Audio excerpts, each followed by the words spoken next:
Record করলাম না, বললাম না কি বলছে দেখো। আমাদেরকে বলছে, আমাদের কি কি অঙ্ক বের করতে বলছে। ভাইয়া যে নতুন আসছো একটু কথা বললো না বুঝতে পারলে। হ্যাঁ ঠিক আছে। দেখো, এই যে আমাদের অঙ্কের, আমাদেরকে এটা আনগ্রুপ ডাটা দিচ্ছে, তাহলে আনগ্রুপ ডাটা দেওয়া থাকলে আমাদের ফর্মুলা বের করতে হবে মিনের, মিডিয়ানের, মোডের, জিওমেট্রিক মিন, হারমোনিক মিন। পরীক্ষায় এগুলাই আইবো তোমার, মানে ইনকোর্স পরীক্ষায়, ঠিক আছে, অথবা টেস্ট পরীক্ষায়। আমরা 29 তারিখের আগেই, 27 তারিখের আগেই আমি চেষ্টা করবো এই চ্যাপ্টার শেষ করতে। তাহলে ডেটা হচ্ছে ডিসপারশনটা খালি করা হবে না, পারলে করে এলাম।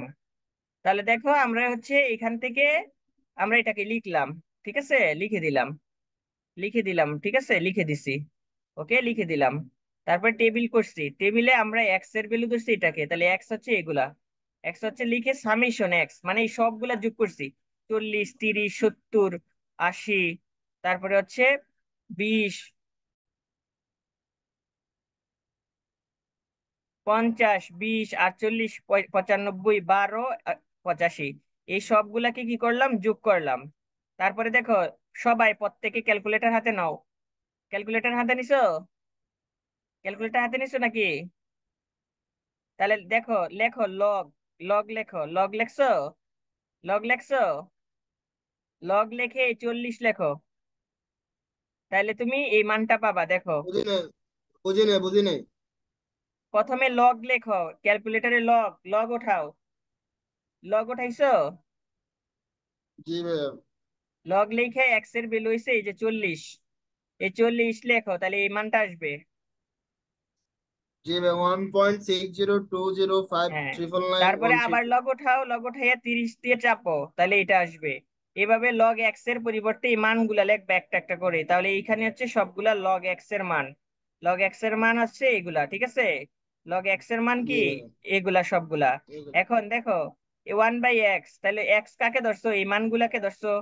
তাহলে এই মানগুলাকে কি করবা, 40 দিয়ে ভাগ করবা। সরি, 40 দিয়ে প্রথমে ভাগ করলে 0.025, 30 দিয়ে ভাগ করো 0.033, 70 দিয়ে ভাগ করো 0.014285, 80-কে ভাগ করো, এইভাবে ভাগ করতে থাকো, তাহলে এই মানগুলা পাইবা। তাহলে এই মানগুলা যদি পাও, তাহলে দেখো এই সবগুলার যোগফল হইছে কোনটা, লগ এক্স সমান সমান 16.5095। আবার 1/x, সবগুলা যোগ করছো, এই সবগুলা যোগ করে মান পাইছো এটা। এই পর্যন্ত এই টেবিলটা বুঝতে কারো সমস্যা আছে নাকি? আমার কথা বলো। না ভাই, মানে এক্স এর যে মানটা আছে এটাকে 1 দিয়ে ভাগ দেবো, এটাই তো। হ্যাঁ, তাহলে আমরা বুঝতে পারছি। টেবিলটা কি কমপ্লিট করতে পারছি সবাই? টেবিলটা কি ক্যালকুলেট, এখন আমরা ক্যালকুলেট করতে যাবো, ঠিক আছে। লগ এক্স মাঝখানের লাইনটা এটা কিভাবে আসলো? এই যে 16 0 2 0, কোনটা কোনটা এগুলো ভাইয়া, কিভাবে আসলো? কোনটা? যে মাঝখানের, হ্যাঁ এগুলি। এটা, এটা নাকি? মাঝখানের মাঝখানের পুরো লাইনটা কিভাবে আসলো, যে লগ এক্স এর মানে লাইনটা? এটা, এটা হ্যাঁ হ্যাঁ হ্যাঁ, এগুলা।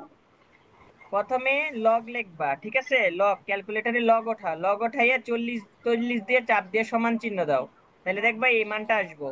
লগ 40, লগ 40 লেখো, এক্স এর পরিবর্তে হয়েছে 40-এর মান, তারপরে লগ লেখা 30 লেখো, তারপরে এই মানটা আসবো। লগ লিখে এই মানটা লেখো 70, সমানে চাপ দাও, এই মানটা আসবো। লগ লিখে 80 লেখো, চাপ দিলে এই মানটা আসবো। লগ লিখে এটা চাপ দিলে এই মানটা আসবো। এখন কি বুঝতে পারছো কিনা? এখন বুঝছো ভাই বুঝতে আরিফ? পারছি। বুঝতে না পারলে জি ভাই অবশ্যই বুঝতে আমাকে পারছি। বলবা। তাহলে দেখো আমরা এটা লিখে ফেলছি, এখন আমাদের কি কি ডিটারমিন করতে বলছে, অ্যারিথমেটিক মিন, তাহলে এটা হচ্ছে আনগ্রুপ ডাটা। তাহলে determine the determination of arithmetic mean. তাহলে প্রথম অপশন আমরা করতেছি অ্যারিথমেটিক মিন। অ্যারিথমেটিক ফর্মুলা হচ্ছে summation x divided by N. Ungroup ডাটার ক্ষেত্রে আমাদেরকে দুই পদ্ধতিতে অঙ্ক করতে বলে, group data, ungroup data. Group ডাটাতে আছে শর্টকাট মেথড এবং কি ডাইরেক্ট মেথড, দুই ধরনের পদ্ধতি আছে, সেটা আমরা পরে যাবো, আলোচনা করবো। তাহলে অ্যারিথমেটিক মিন বের করতে বলছে, তাহলে অ্যারিথমেটিক মিন বের করছো তুমি, এই সামেশন করছো সবগুলা যোগফল। তাহলে যোগফলকে এখানে নাম্বার অফ সংখ্যা আছে, কত অবজারভেশন আছে দেখো, একটা, দুইটা, তিনটা, চারটা, পাঁচটা, ছয়টা, সাতটা, আটটা, নয়টা, 10টা। তাহলে 10 দিয়ে ভাগ করছো, এটা অ্যারিথমেটিক মিন আসছে। অ্যারিথমেটিক মিন আসছে, এটা কি বুঝতে পারছো কিনা? অ্যারিথমেটিক মিন জি বুঝতে ভাইয়া। কি কারো প্রবলেম আছে? না ভাইয়া। তারপরে দেখো জিওমেট্রিক মিন। এবার জিওমেট্রিক মিনের ফর্মুলা দেখো, জিওমেট্রিক মিন সমান সমান antilog bracket summation x divided by n. এটা কিন্তু ব্রেকেট দিছি, এন্টিলগ। এন্টিলগ দেখো, এন্টিলগ কিন্তু এখানে খুবই সাবধান, এন্টিলগ কিন্তু ভিন্ন এক জিনিস। তাহলে এখানে হচ্ছে এন্টিলগ, তারপরে হচ্ছে এটা ব্রেকেট, ব্রেকেট দেওয়ার পরে সামেশন এক্স লগ এক্স, তাহলে এটা হচ্ছে সেটা। তারপরে এটাকে আবার এন দিয়ে ভাগ। তাহলে এটা কিভাবে ক্যালকুলেট করবা?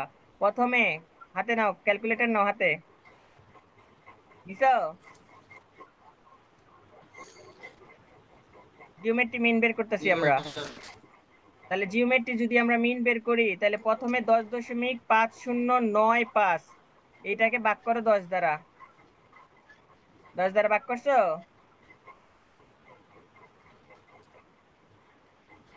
জি ভাই। ভাগ করছো নাকি? ভাগ করছো?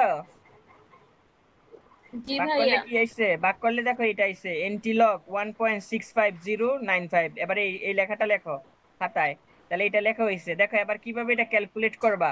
প্রথমে শিফটে চাপো, শিফট, শিফটে চাপছো, শিফট, হ্যাঁ। শিফটের পরে লগে চাপো, শিফট লগ, তারপর? তারপরে এই মানটা লেখো, এই মানটা লিখো। জি ভাইয়া, পাইছি অ্যান্সার। তাহলে কত হয়েছে? 44.76। ঠিক আছে, মিলছে? সবাই কি ক্যালকুলেট করতে জি ভাইয়া। পারছেন? এন্টিলগ কিভাবে করবেন জি বুঝতে ভাইয়া, পারছেন বুঝতে কিনা? পারছি। জি। এন্টিলগ জি কিভাবে ভাইয়া। করতে পারছেন বুঝছেন? আমার কথা কি বুঝছেন নাকি? তাহলে এন্টিলগ হয়েছে এটা। তো এখন আসে harmonic mean, determine the harmonic mean. ভাই তাহলে হ্যাঁ বলো। ভাই আমার এই যে শিফট লক চাপ দিলে যেটা আসতেছে এখানে তো অনেক তিনটা মান বসানোর অপশন আছে। তোমার কি ক্যালকুলেটর নর্মাল নাকি সাইন্টিফিক? ইয়ার FX991ES প্লাস। 991 ms, এটা না তোমার FX991 MSS এটা? FX991ES plus. তাহলে এটা আসে না কেন? রেজিস্টার করো, রেজিস্টার করে আবার দাও। প্রথমে লগ, লগ ভাইয়া চাপো। আমারটা সেম, আমার সাথে আসছে তো। আসবে, এটা সবার ক্যালকুলেটরই, শুধু খালি সাইন্টিফিক ডিজিটালটা ছাড়া। দেখো প্রথমে লেখো শিফট, লিখছো? রাসেল শিফট চাপো, জি ভাই। জি জি শিফটের ভাই। পরে লগে চাপ দাও, লগে, লগে চাপ দিছো? জি ভাই। দেখো শিফট, তারপরে হচ্ছে লগ, তারপরে দেখো 10-এর মতন একটা লেখা আসছে, আসছে না? উম, না ভাই নাই। 10-এর মতন আসে নাই কেন?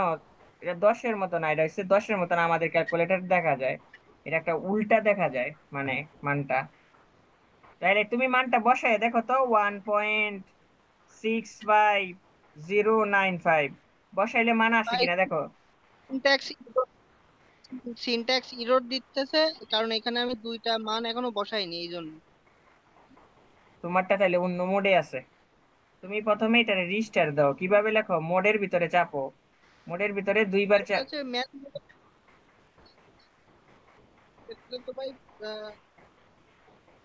আচ্ছা তুমি নর্মাল তোমার মোডে ক্যালকুলেটর আছে। চেঞ্জ করে নিও, ঠিক আছে? তুমি ক্যালকুলেটর একটা কিনে নিও, SMS FX991MSS, এটা কিনে নিও।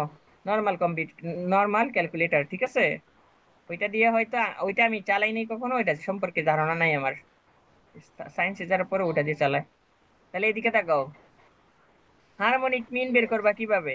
হারমোনিক মিন হচ্ছে, দেখো এন কে উপরে দিতে হবে, summation x 1 divided by 1 divided by x, summation হয়েছে এইটা। দেখো আমরা কিভাবে করছি, দেখো 1/x, 1/x কে সামেশন করছি। তাহলে সামেশন করার পরে দেখো এই যে আমাদের মান, এই যে আমাদের কি মান, তাহলে এটারে দেখো আমরা ভাগ করছি, ভাগ করলে 35.01 আসছে। হারমোনিক মিন বুঝতে কি কারো সমস্যা আছে? হারমোনিক মিন, হারমোনিক মিন বুঝতে সমস্যা আছে?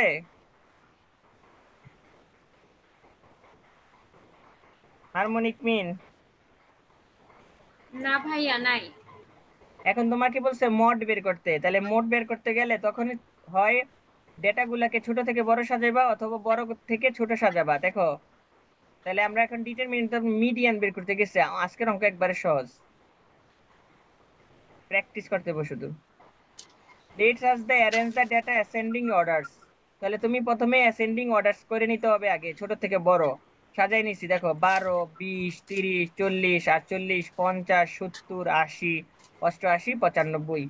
এভাবে আমি এটাকে বড় করে মানে ছোট থেকে বড় করে নিলাম। ঠিক আছে, ছোট থেকে কি করে নিলাম, বড় করে নিলাম। তারপরে দেখো here the given observation is even that n is equal to 10। তাহলে এই নাম্বার গুলো হচ্ছে 10, 10।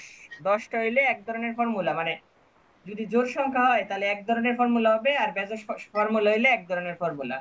তাহলে জোড় সংখ্যা হইছে, কি হইছে, জোড় সংখ্যা হইছে। যদি জোড় সংখ্যা হয়, যদি জোড় সংখ্যা হয়ে যায় তাহলে আমাদের কি করতে হবে, প্রথমে আমাদেরকে এই ফর্মুলা লিখতে হবে। এটা কি মিডিয়ান, মিডিয়ান না, মিডিয়ান। এন ডিভাইডেড বাই তম ট্রাম, মানে এটা হচ্ছে টি দিয়ে তম বোঝায়, term plus n divided by 2 plus 1। তারপরে হচ্ছে, আচ্ছা ভাইয়া, এটা কি মধ্যক? হ্যাঁ মধ্যক। মধ্যক, মধ্যক মধ্যক, দুই ধরনের মধ্যক দেখো। তাহলে তম পদ, তারপরে 2 দিয়ে ভাগ করছো, ঠিক আছে, 2 দিয়ে ভাগ করছো, 2 দিয়ে ভাগ করছো। তাহলে তোমার কাছে এন কত আছে, 10টা আছে। এন কত আছে বলো, 10। তাহলে এন আছে 10, 10-এর 2 দ্বারা ভাগ করলে 5 হয়, 10-এর 2 দ্বারা ভাগ করলে 5 হয়, আর এখানে সে 1 যোগ, তাহলে সে 6। তাহলে এখানে দেখো 5তম পদ তোমাকে খুঁজবা এবং 6তম পদ খুঁজবা। সবার আগে এটাকে ছোট থেকে বড়, বড় থেকে ছোট সাজাইতে হইব। তাহলে দেখো এখানে আমি 5তম পদে যাবো, 1, 2, 3, 4, 5, এসে 5তম পদে 48। 5তম পদ কত, 48, আর 6তম পদ হচ্ছে 50। তাহলে এই দুইটা আমি যোগ করছি, যোগ করে 2 দ্বারা ভাগ করছি, ঠিক আছে। তাহলে এটার মিডিয়ান হয়েছে কত, মিডিয়ান হয়েছে আমাদের, মিডিয়ান হচ্ছে 49। এটা বুঝতে পারছো কিনা বলো। জি ভাইয়া, বুঝতে জি পারছি। জি। মিডিয়ান বুঝতে কারো সমস্যা আছে? তাহলে না এখন না। আমাদের মোড নির্ণয় করবো আমরা। কি করবো, মোড নির্ণয় করবো। তাহলে মোড নির্ণয়ের ফর্মুলা হচ্ছে দেখো 3 মিডিয়ান মাইনাস 2 অ্যারিথমেটিক মিন। এইটার ফর্মুলার নাম হচ্ছে relationship of median and arithmetic mean. Mean and মিডিয়ানের রিলেশনশিপের ফর্মুলা, এটা আমাদের কাজে লাগবে আরেক জায়গায় গিয়ে। তাহলে এই যখন তুমি অ্যারিথমেটিক মিন এবং কি মিডিয়ান জানবা, তখন তুমি এই ফর্মুলাটা ইউজ করে মড বের করতে হবে। তাহলে দেখো 3 মিডিয়ান পাইছো কত, 49, 2 আর মিন পাইছো কত, 53.3। তাহলে এটা দিয়ে হচ্ছে আমার মড বের করার ফর্মুলা। আমরা কিন্তু মড বের করতে পারি, মড মানে হচ্ছে প্রচুরক, সবচেয়ে বেশি যেটা আছে সেটা। সেটা না, আমরা ছোটবেলা যেটা করে আসছি, এখানে তো কোনোটাই নাই, আছে নাই একটা, একবারের বেশি নাই। সেজন্য এই ফর্মুলাটা ইউজ করে আমাদেরকে করতে হবে। আমরা ছোট ক্লাসে পড়ি না, যাতে আমরা এখানে নাই এক বইলা দিব। আমাদের মড হচ্ছে 40.4। এটা কি বুঝতে পারছো কিনা, প্রচুরক নির্ণয় করা। মড কিভাবে নির্ণয় করবা, এটা আর যখন তোমার হাতে অ্যারিথমেটিক মিন এবং কি মিডিয়ান থাকবে, তখন এটার ফর্মুলা হবে 3 মিডিয়ান মাইনাস হচ্ছে 2 অ্যারিথমেটিক মিন। এটাকে বলা হয় relationship between mean and median. ঠিক আছে, এটা হচ্ছে এই ফর্মুলা। এটা আমি লেখামো এই কথাগুলা, পরে আছে এই অঙ্কগুলো আরো অন্য নিয়মের আছে। এটা কি বুঝতে কারো প্রবলেম আছে, কারো প্রবলেম আছে? না ভাইয়া, না না না। না ভাই, ভাই এন্টি লগের আমি সমাধান পাইছি ভাই। পারছো, পারলে ঠিক আছে। তাইলে তোমরা এই লগ অঙ্কটা জিরো। উঠাও, নাও এই অঙ্কটা সহ একটা স্ক্রিনশট নাও, আমি এই শীট দিমু কালকে, আজকে না। অঙ্ক উঠাও। হ্যাঁ ভাইয়া, নিচে যান। অঙ্ক উঠাও।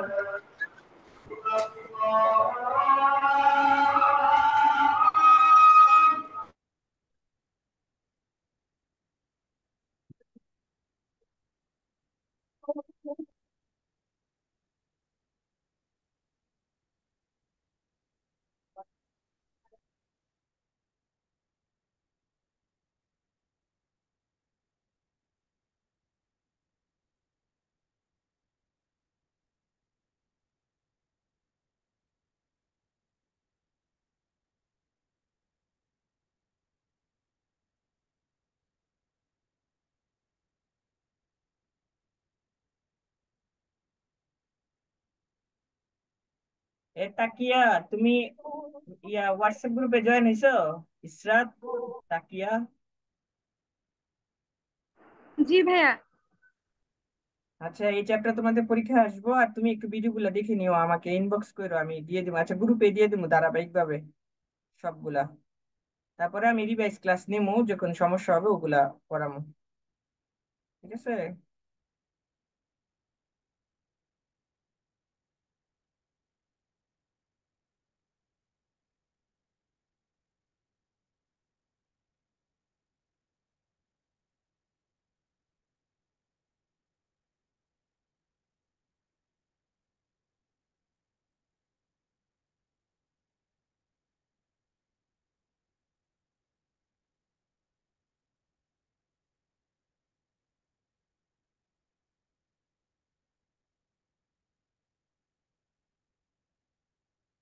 না, ওইটা উঠাও।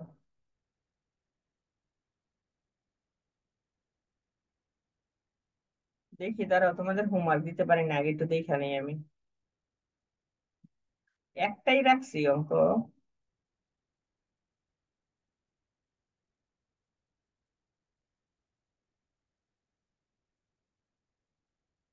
একটা অঙ্ক থাকার কথা।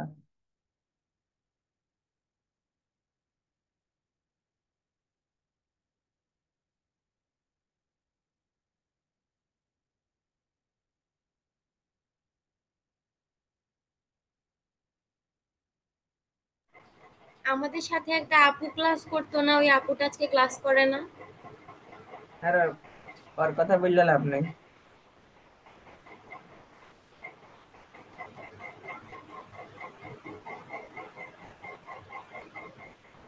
হ্যাঁ থাক, ভাইয়া, বলো। ওই যে আপনার ইয়ে আছে না, ক্যালকুলেশন অফ এভারেজ রিটার্ন, এটা কোন অধ্যায় ভাইয়া? কোনটা কোনটা? Calculation of average return. এটা হচ্ছে ফাইন্যান্সিয়াল ম্যানেজমেন্টের চ্যাপ্টার 3, রিস্ক রিটার্ন রিলেশনশিপ চ্যাপ্টারের নাম। ফাইন্যান্সিয়াল ম্যানেজমেন্টের চ্যাপ্টার 3, হ্যাঁ হুম। ঠিক আছে। আচ্ছা, স্ক্রিনশট নিয়ে নাও তো আজকে একটু, আমার একটু পরে ক্লাস আছে তো, আজকে আর আমি ক্লাসটা জি ইয়ে ভাইয়া, করতাম ঠিক না। আছে। এখান পর্যন্ত স্ক্রিনশট নেওয়া হয়েছে, খাতায় উঠাইয়ে তারপরে পরীক্ষা কিন্তু এখান থেকে আসবে অঙ্ক। তোমাদের যে পরীক্ষা আসবে ইনকোর্স, ছোট ছোট অঙ্ক কিন্তু দেবে পরীক্ষায় স্যারে। মনে হয় করাইছো ছোট ছোট।